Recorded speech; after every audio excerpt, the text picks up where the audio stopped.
Hi everyone, it's me, Darlene. Look, I'm in my corner, back where I belong. It has been over a month since I posted anything on this channel, and that was just an update to let you guys know that I would be too busy while I had Skylar here and not to expect any content while she was here, but she's gone now. She left on Thursday. Today is Saturday. It's the first day that I feel like I have slightly recovered. And I have no iPad. I'm not going to read to you tonight. I just wanted to chat with you, get the channel started back up again, let you know a little bit about how the vacation here with Skylar went, and we'll just take it from there. The narcissistic traits that I was going through one by one, if you want to read up on that, the link is down below in the description box, and I will pick the rest of the characteristics and go over those in time. But I want to talk about other things too, not just about narcissism. So I'm just going to make this a bit of a more relaxed channel where we just chat. You guys can leave comments. Let me know your experiences. I feel like I'm starting from scratch because there's been such a long break and the channel was fairly new when I took that break. So let's do a recap. I have a narcissistic mother who is 93 years old. In a nutshell, she made my childhood hell and my adulthood hell. Since I started talking about it on this channel, it's like my anger has lifted so much that it's not even the same life that I was living a short 6 weeks ago. In my personal experience, this lets me know that it's the secrets that hurt.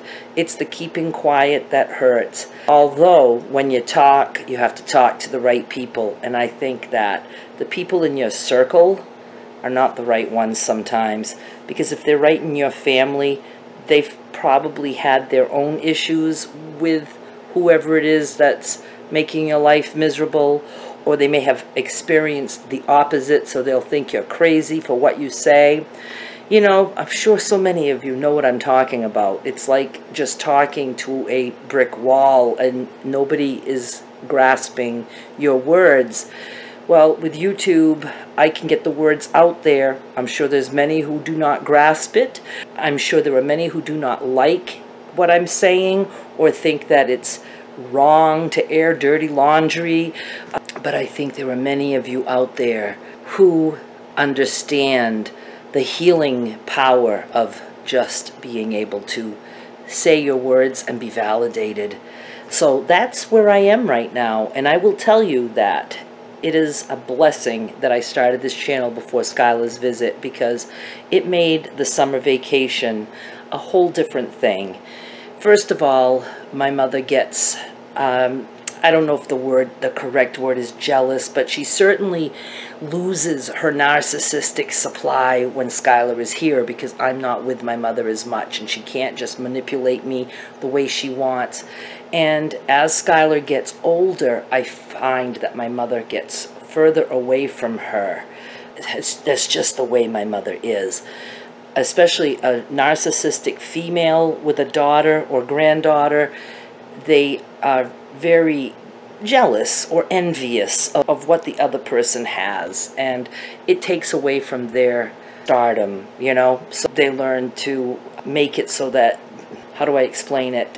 If my mother is feeling that somebody else is taking the spotlight, she'll try to make it known to everybody that that person isn't worthy of the spotlight.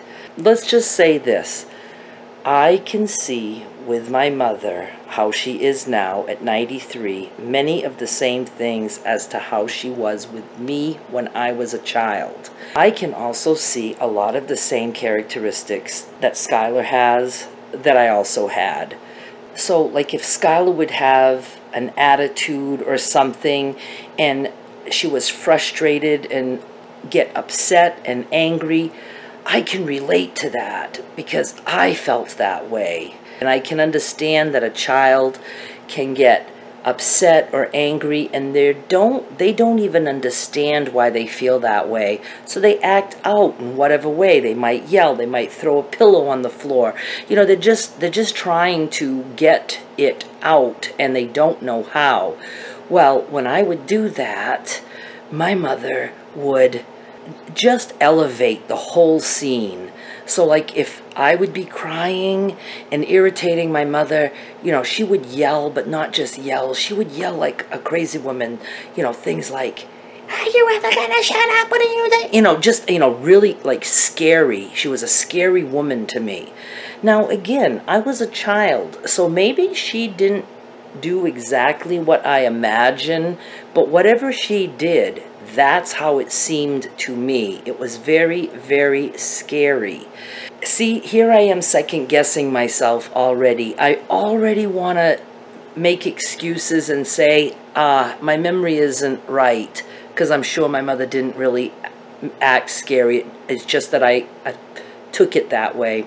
No, she acted scary. You know, she did things like stand on chairs to, like, you know, scream down at me. I know these things, but it's like, see how even now I want to, like, protect her and just assume that she did nothing wrong and that I really brought out the worst in her and that I even imagined how bad it was.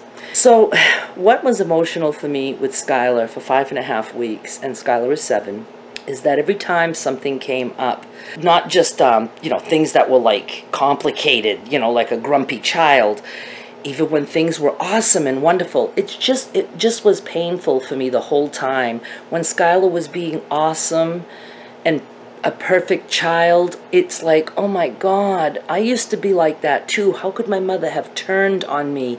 How could she have destroyed me like she did?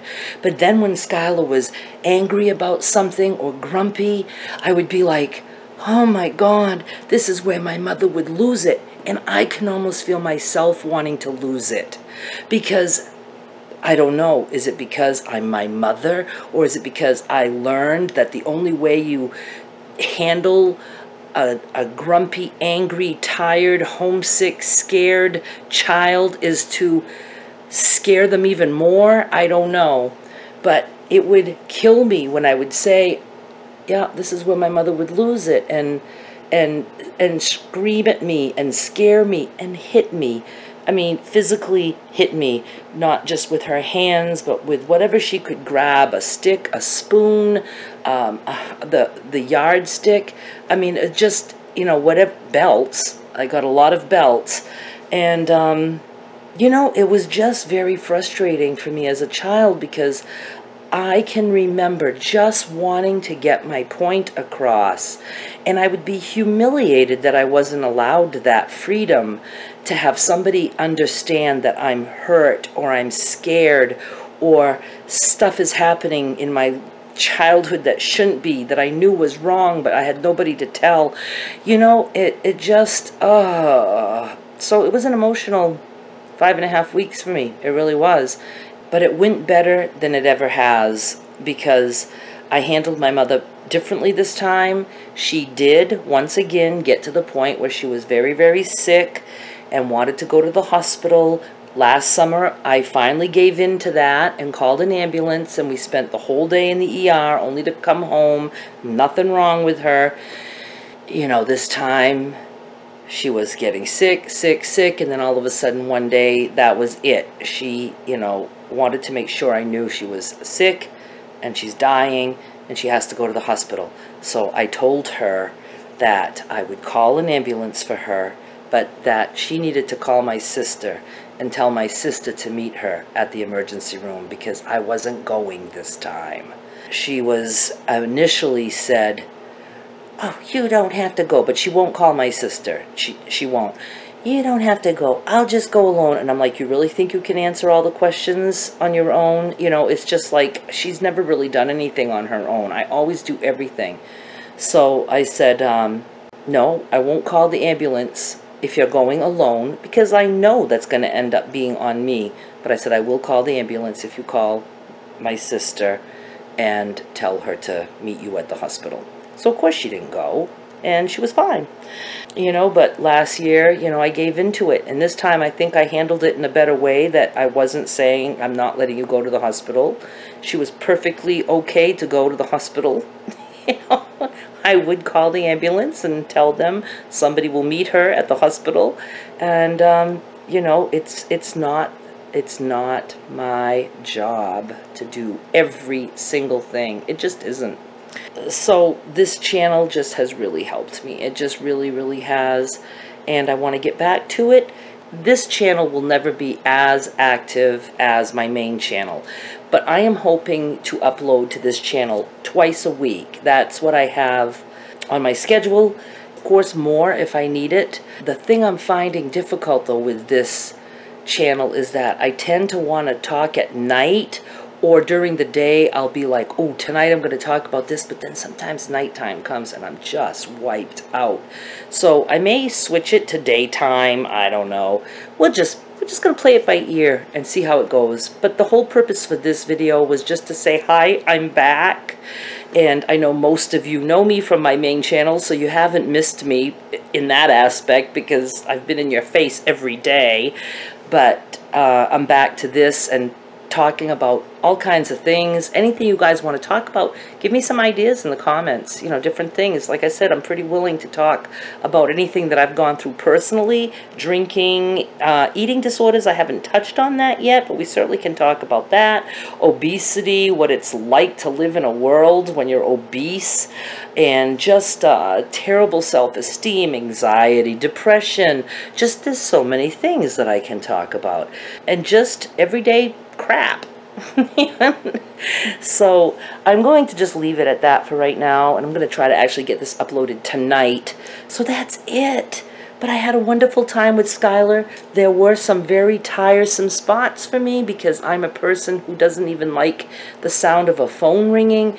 It amazes me that I get through it. It really does, because it is so not me to be able to get through something like that. And it is only because I love that child so much. It's like she's a it's like she's a part of me. Well, she is a part of me.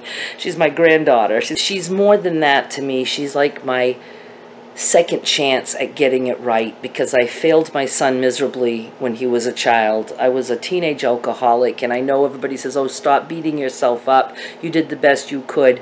I'm not beating myself up. I'm being realistic, and I did not do the best I could because I remained an alcoholic through adulthood. I know I started drinking very young, but I knew what I was doing was not right, and I still did it because I just did. I mean, it's just, you know, let's just say that my son deserved so much more.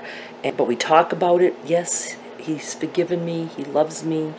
I love him. We talk about all kinds of things, but it doesn't mean that I have to feel like, oh, it's okay and I'm just going to brush it off. It was not okay.